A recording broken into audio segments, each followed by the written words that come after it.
Hello and welcome to Water Within Astrology. My name is Carly and we're here today to talk about the Gemini full moon happening this year, the beautiful ending of the year 2024. It has been an interesting ride, and this is happening on December the 15th, 2024.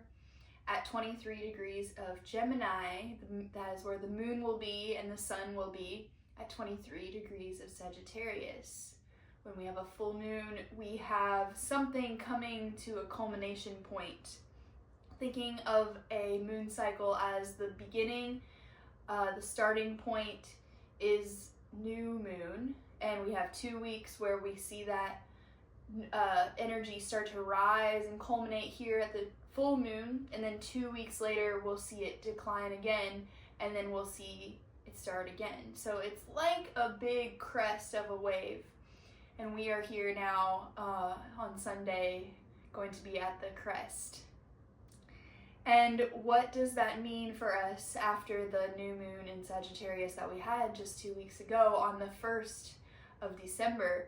Well, we had that new moon occurring in Sagittarius, where the sun and the moon both were, and we see this fire with Sagittarius, and we see the air elemental being activated with Gemini. Both of these signs are called mutable signs, which is another word for saying changeable, and we see Gemini being mutable air, so thinking in terms of the wind blowing, or I also associate Gemini with a cyclone, not because of any destructive inclinations there, but because Mercury is the ruler of Gemini, and Mercury likes to go fast. So thinking of a very fast spinning vortex of air. And so it can definitely have its destructive qualities to it. Gemini, it enjoys its parties. It enjoys being social, rather. So it is someone who really does enjoy to be out with people. And it can be someone who is good at communicating with others. It can be someone who is good at relating to others, someone who is good at being thought-provoking and stimulate the mind in the way that they communicate, in the way that they ask questions. Because Gemini is someone who asks other people in order to gather information for themselves, and as we all do, we use each other as references and as mirrors. Gemini is curious, so there's a lot of questioning our energy right now, and there's a lot of questioning our spiritual beliefs, because we see this on the axis of Sagittarius as the sun. And not only do we see Sagittarius as the sun sign, the ruler of Sagittarius, which is Jupiter, is in Gemini right now. What we have in the sky is called a mutual reception, and I went over this a little bit in the last video for the new moon. Mercury, which is the ruler of Gemini, is in Jupiter's sign, Sagittarius, and vice versa. Jupiter is in Mercury's sign of Gemini. So they are hanging out. They're not quite making a conjunction. They're about 7 degrees apart, and most astrologers, myself included, use a 5-degree orb.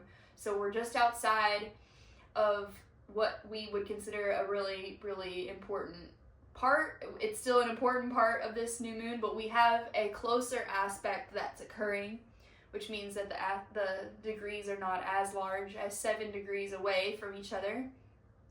We have Neptune squaring the full moon happening. So Neptune is at 27 degrees of Pisces, and so that's 4 degrees away from 23 degrees as far as the aspects go. And we see Neptune squaring, which means that Neptune is making a more challenging aspect, and it is bringing some fogginess, some confusion, and some tendency to escape, to turn towards escapism, tendency to lose our faith, tendency to be super nostalgic, especially when Neptune is in Pisces, because Pisces is the last sign of the zodiac. It's that final look over your shoulder after you've completed a long journey to see how far you've come, and hopefully to look back with compassion, forgiveness, empathy, dropping of your defenses that you might still be holding on to stubbornly even to the end. And so what this square to Neptune, I think, is happening, it is affecting our full moon. It is allowing us a chance to take a look back over our shoulder and see how far we've come, especially with this being the last full moon of the year. And we not only can see and look back over the past year, but we can look back on Neptune's journey also. It's a very slow moving planet, and it's finally made it here to 2 degrees away from the final degree of the zodiac, not just the final, degree of Pisces, the final degree of the zodiac entirely.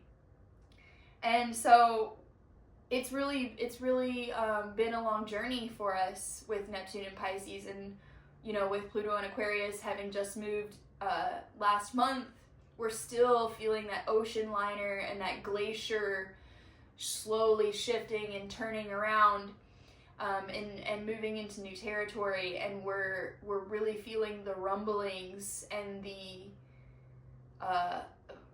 we're starting to see the changes that are occurring on a subtle level and a more obvious level. And when these outer planets move, things are tending to be on a more subtle level. So just remembering that. And especially with Neptune, we can use other Neptune and Pluto, actually, because they both deal with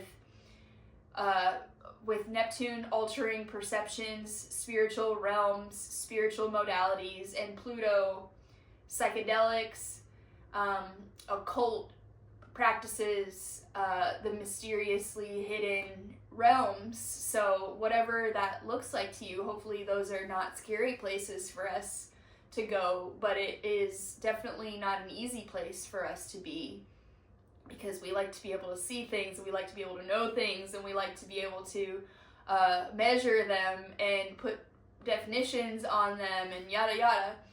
So very understandably so. That's more so of the Gemini energy right now, is bringing everything back to a surface level, in the same way that Taurus is dealing with surface level. Gemini can also deal with surface level because it's dealing with lightness. It's being willing to adapt, and it's not going to get too weighed down because it needs to be able to change, and it needs to be able to connect with people. So it can't get too emotional because that can push people away, and also create heaviness. So not saying that any of what I say ever about any of the signs and the archetypes that I'm talking about, these are not concrete definitions either.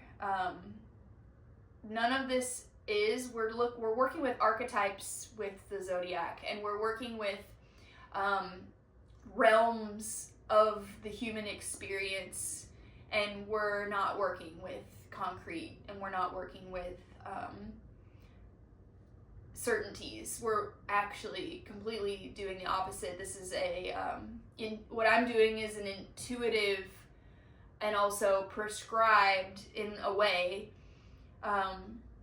rhetoric that I'm essentially just giving you a broad spectrum of possibilities of what these energies could manifest as. So taking everything with a grain of salt, and using discernment around what we hear all the time with this age of information, this age of Aquarius. We see that there is so much happening. There's so much being said. There's so many people on Earth that have this level of ability to share their own personal thoughts, to share their opinions, to talk about what they know, talk about what they, think they know. And we all just have to use extreme discernment and realize that we are our own authority on what we allow in and what we don't allow in, as far as what we integrate into our mindsets. And I think that's pretty much the message for this full moon is there's no more outsourcing of our own thoughts anymore. It's not something that you can't fake the vibes, is what the meme is, right? It's not something that you can fake. And so we just really need to continue as we move through this age of information, or age of Aquarius, with the discernment. And we say that the age of Aquarius is also the age of information because Aquarius rules technology. It's another air sign. It rules because it's the water bearer. That water that's pouring out of the vessel that the man is holding is representing the information. It's also representing life-giving water. It's representing knowledge and truth and things that, unseen things that we can use to awaken. So back to the aspects, because the square to Neptune is also going to bring up some tendencies to escape, some tendencies to want to explore those realms. Perhaps we can use, with Pisces and Neptune and the full moon in Gemini, we can use breath work to allow us to experience subtle changes in our perception and in our bodily experience. Breath work is a really powerful and incredibly healthy modality to take advantage of at this time. I would absolutely recommend looking up what is called a rebirthing process. And I did these sessions a couple of years ago. Actually, I guess it's probably been at least 6-7 years ago now, maybe less, maybe more, where you sit with someone who is a practitioner of this practice, and you sit for an hour, even inhales and exhales, but faster paced breath than you normally would. And you close your eyes and you sit up straight because you don't want to fall asleep. And you just breathe that way for an hour, or attempt to breathe that way for an hour, because I, after time and time again of going, I could not stay awake for anything. My body would absolutely be exhausted by the end of the session, and I would fall asleep every single time. And like I said, this was about 6 or 7 years ago now, so this was a much more different time for me. It was very dense. I was processing a lot back then, and we're always on our journey, but it would be really interesting to see how that worked out for me now. Now that I'm so awesome. No, I'm just kidding. I just mean, like, it was a long time ago. I was really young, and I was very prone to escaping those sorts of things. So in that case, the sleep was the escape route, right? So that another thing to keep in mind as Neptune rules the dream world. So square to Neptune with this full moon in Gemini could very easily be a message in our dream state that comes through, especially because Mercury, the ruling planet of this full moon, is going to be stationary, moving direct on the same day as the full moon. It's just a few hours after. For us in the Eastern Standard Time area, it's going to be happening at 4:02 a.m., which is 4 o'clock is the witching hour, or, you know, whatever. People say it's 3 or 4 or whatever. That's going to be the time of the night where the veil is thinnest for us, and we can more easily move back and forth between realms. Whether you believe in that or not, I'm not even really... I'm pretty sure I believe in it, but yeah. Anyways, these sorts of things are not things that really require anyone to believe in them or not, whether or not they exist. Because at the end of the day, we all decide what we let in and what we don't, because what we believe, it frames and it creates our entire reality. I said this the last video, but when we change the way we look at things, the things we look at change, and that is definitely still going to be the energy that we're moving through right now, because not only did we have this Mercury direct happening or about to go direct, we have Jupiter in Gemini right there too, asking us with this full moon to expand and to change, Gemini, our beliefs, and change and adapt to what is the new information that we're bringing in, and having to adjust according to that so that we can let those new beliefs in, and we can let this new information in, so we can have our thoughts match our words, so therefore our actions will also match up. Because when your thoughts and your words and your actions actually match up, that's when you're really living your truth. And Gemini is a big talker. Let's just go ahead and say it, you know? Gemini is the smooth talker. They are so charismatic. They will say exactly what you want to hear to make them. And this is me obviously having some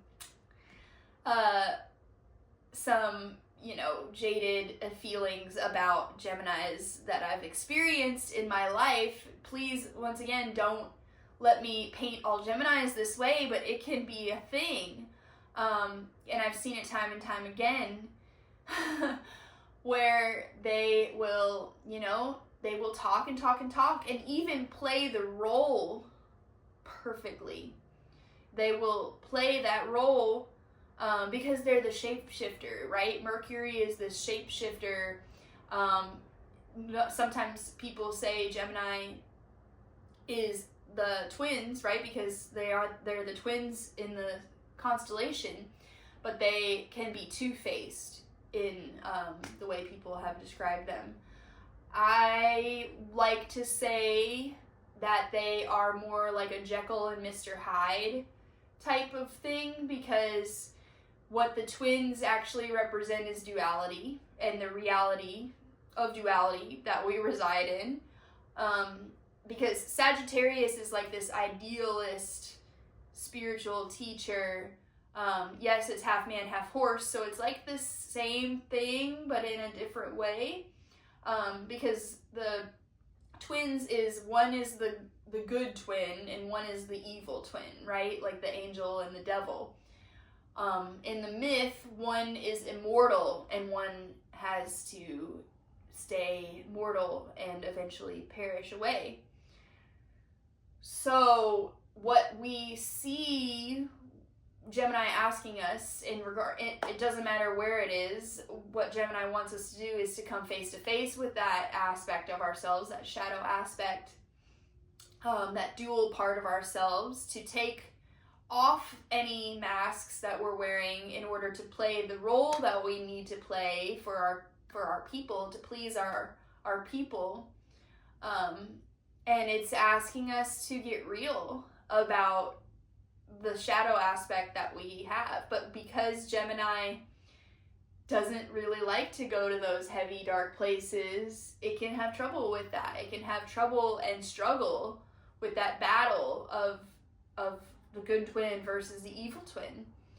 And it can, we've all heard there's two wolves inside of me, and whichever wolf you feed is the one that will win in the end. One wolf represents the good in us, the other one represents the bad, whatever we decide is bad, whatever is hindering us, rather, whatever is standing in the way of us being able to have a good quality life, standing in the way of us experiencing joy, experiencing pleasure, experiencing objectively good feelings.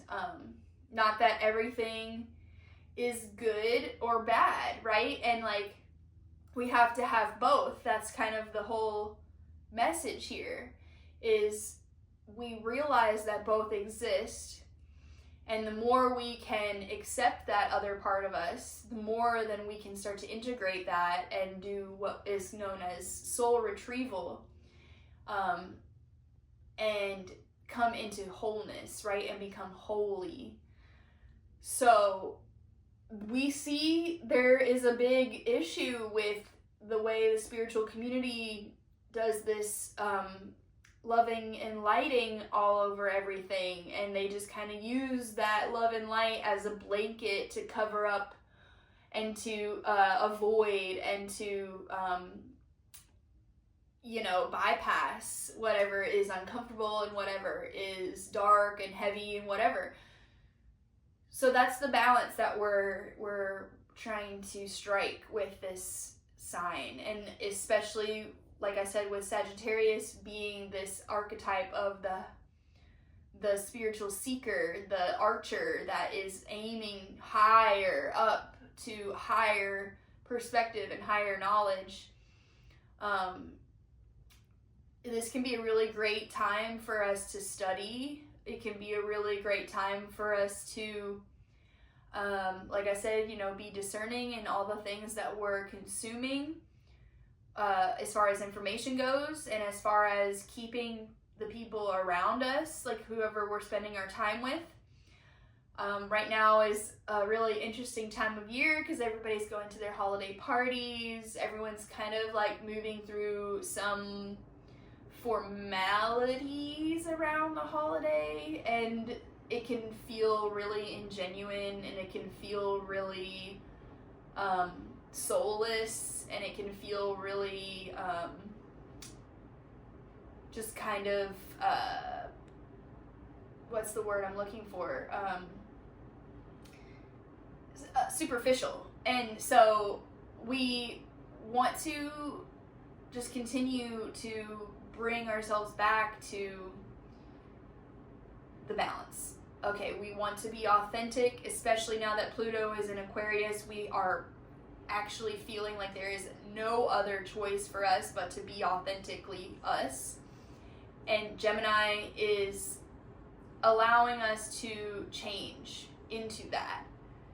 When we get to the point of the full moon in Gemini, we're seeing a culmination point of change into something new, especially around our mindsets. So maybe we've been playing with these new ideas, and maybe we've been restructuring parts of our life that completely fell apart, so we had no other choice to build from scratch. And now we're finally starting to feel like we've got this new mindset down, and the new foundation of that is sturdy. We can start to bring that into our physical lives. And we have Mars in retrograde still. We just had Mars go retrograde December 6th. And we will see Mars continue through its retrograde until January So we might be feeling with the Neptune square that we have some frustrations around not being able to actually take action in the ways that we want to, and we might still be looking back at the past and saying, but wait, wasn't that so nice? Like, it was just so nice, and it's never gonna be like that again. And we're really moving forward now, but I don't know, I'm really kind of hesitant around doing what I need to do to change. And that hesitation is necessary because we need to move through those feelings, and we need to fully understand now what it means and what it would look like to put these new thoughts into action, to make sure the thoughts, the words, and the actions all align, and to be truly authentically us. So we had a really big aspect last week. It was not subtle in my world, at least, but I have, 4 planets ruled by Pluto, so there's that. But Venus was conjunct Pluto, meaning they were right next to each other at 0 degrees. They were both at 0 degrees of Aquarius. So what did that mean, and what did that look like? It looked like deep revelations and bringing things from the underworld up to the surface in our relationships and in our self-worth. Any lessons around self-worth, any lessons around value, things of value in general. So it could be physical items, it could be like I said, self-worth, or money in general, anything with value.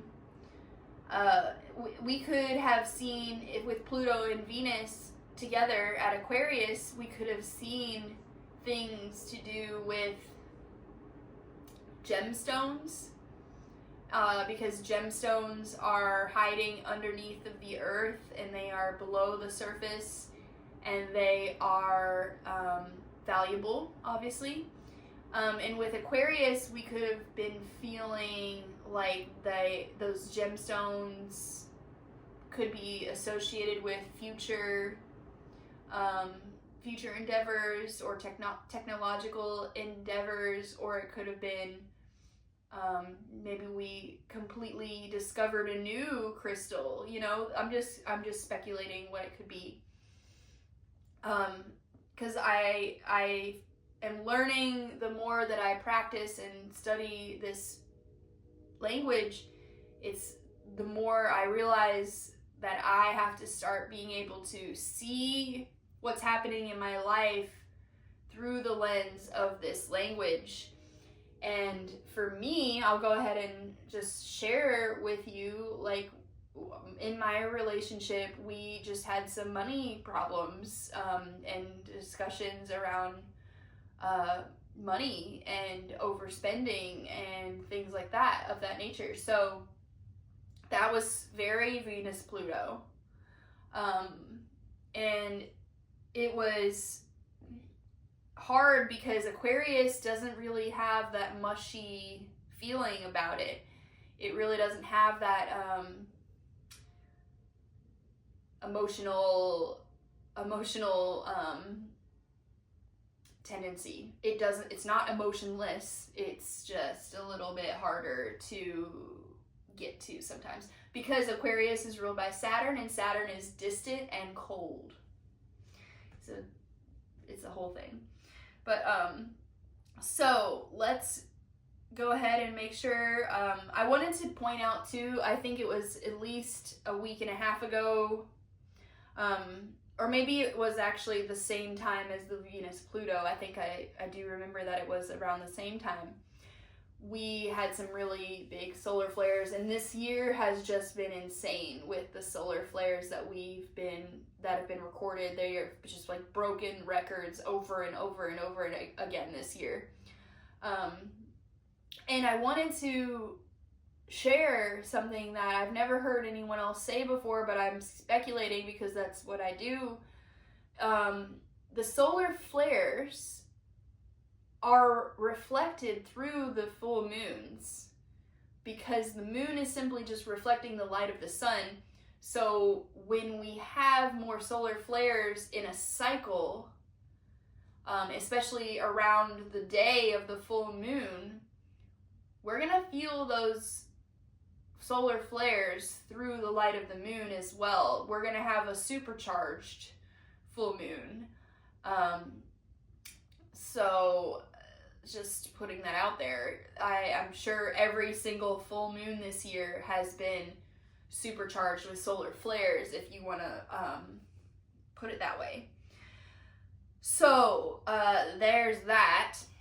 Take with that what you would like, because essentially what that means is the light of the moon is now shining on Earth and illuminating the dark and illuminating what the moon is not always seen. It's fully illuminated now. The moon represents the subconscious or unconscious, and the sun is our consciousness. So both of those planets, or I'm sorry, the luminaries, these celestial bodies, they are both right now being asked to upgrade, and not just the physical aspect of them, but the metaphorical aspect of our subconscious and consciousness, ready to just like explode with awakening. But I have a few more things that I just wanted to mention.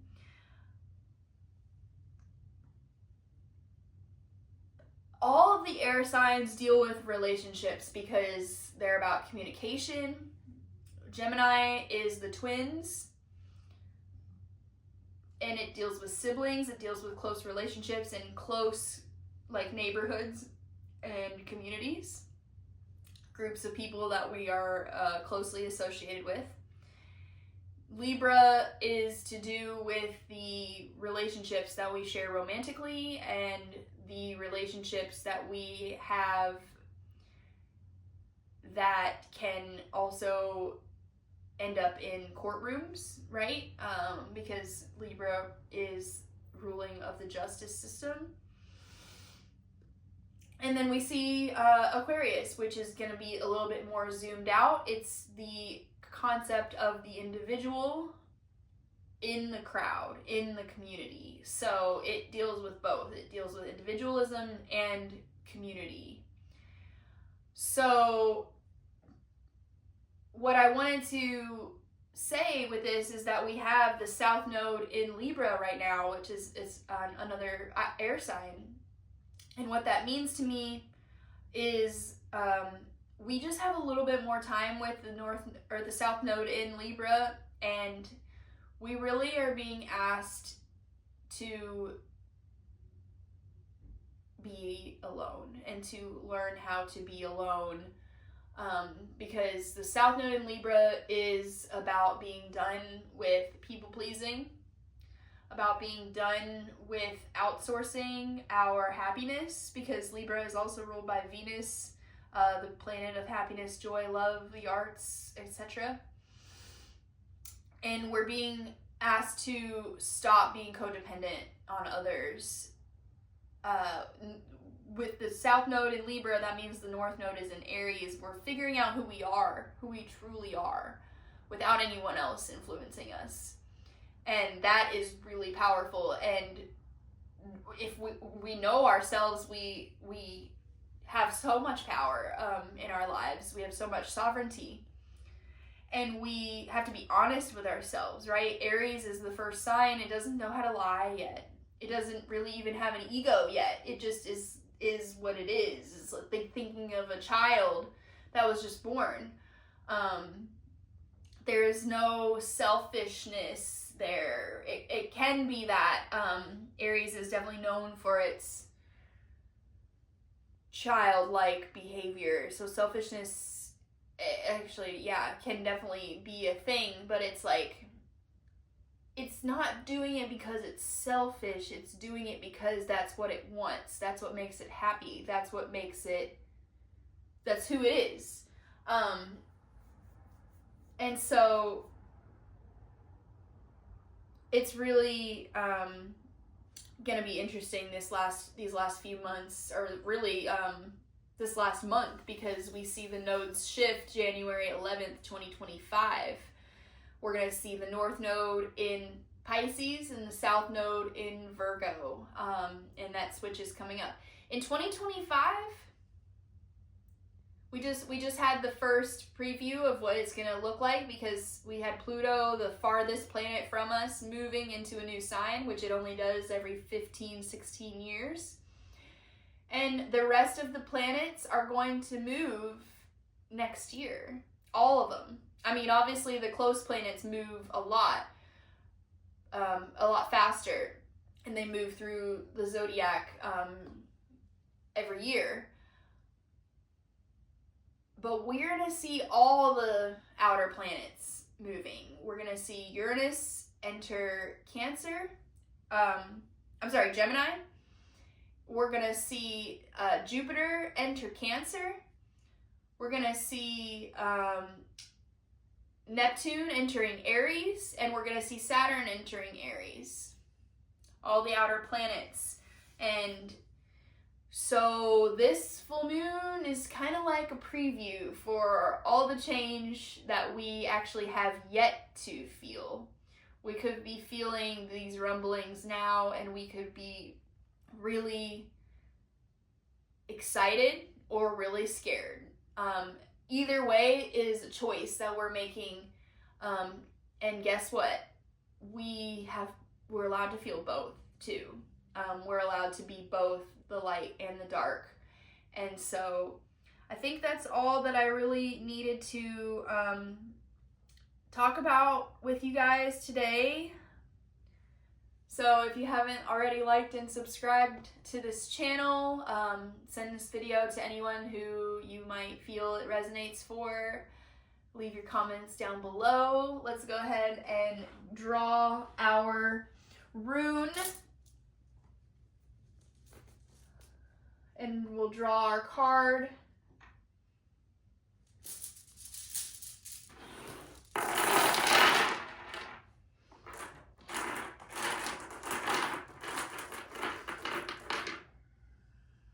Okay. It looks like an X, and that means Gebo, G-E-B-O, generosity, gift, or spear. So that's kind of perfect, right? We're in this gift-giving season, and Gemini loves to party, loves to hang out with others. It could very well have its favorite love language be words of affirmation, but it could also be gift-giving too, because Gemini is a little superficial like that. Superficial doesn't have to mean a bad thing either. It can also just mean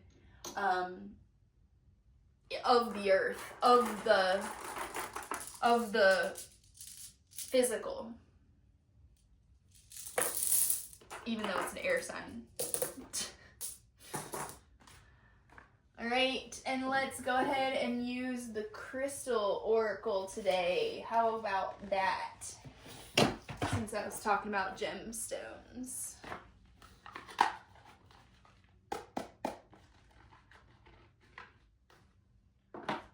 All right. What card from this crystal oracle deck do we need to see today to hear its message for this Gemini full moon that we have coming up on Sunday? Oh. Okay. Interesting. I always look at the bottom of the deck also. First one we had drawn is one that I've never actually drawn before. It's the amulet stone, or thunder eggs. Let's check it out. Oops, I guess I'm looking at A. Protection, guidance, travel, Sagittarius, integration, Gemini. Travel plans will soon be on the horizon, and an unexpected opportunity will arise which will see you preparing to travel to a faraway place. The amulet stone offers you protection and guidance while traveling. While away, you will discover interesting ways of integrating your physical and spiritual life, as well as your business and personal life. Ideas and opportunities arise that you will find both rewarding and stimulating. Allow yourself to keep an open mind and heart. Perfect. I mean, traveling, yes, physical maybe, but also, traveling to other dimensions and traveling into ourselves and traveling to places where we normally don't go, because we're doing new things and at least we're wanting to do new things. By the way, yeah, once Mercury stations direct on this full moon, everybody is afraid of Mercury retrograde. They say don't travel because your travel plans will get messed up and blah, blah, blah. Not always, but it can happen. So, especially when it's in Sag. So yeah, by all means, book a trip. Do it. Send it. You only live once. And then the second card on the bottom of the deck is rhodochrosite. It's a lovely pinkish purple. And so that one, I could have guessed with the color, is about relationships, compassion, blessings, love, and joy. It is through our relationships with others that we learn more about our own character. From a higher perspective, everyone we encounter is a reflection of ourselves, and the universe has placed around us the things that will help us expand our love and tolerance. We meet people we like and people we dislike. When we see what we consider to be positive traits in others, we align with these characteristics because we believe them to be good. Yet when we see what we consider to be negative aspects in others' characters, we refuse to see those same traits in ourselves because we judge them as bad. Yet the truth is that we have each trait within us, either currently or in the past. Otherwise, we would not be able to recognize those traits in others. So perfect. You are being urged to examine the traits you don't like in others, and rather than merely judge them as bad or avoiding them, look at what they reflect within you. Developing a compassionate attitude will help you realize that often the judgments we make about others are judgments we make about ourselves. All relationships are a mixture of positive and negative. They help us broaden our understanding of love and life and help us to see more of who we are. So this one comes with an affirmation. I think they all do, actually. No, not always. Okay. This one says, I love and accept myself as I am. I love and accept the world as it is. Deep in my heart, I know that beyond my perceptions of good and bad, only love exists.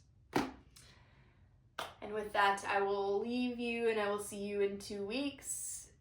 Comment the crystal gemstone below, or the crystal emoji below if you made it to this far in the video. Thank you so much.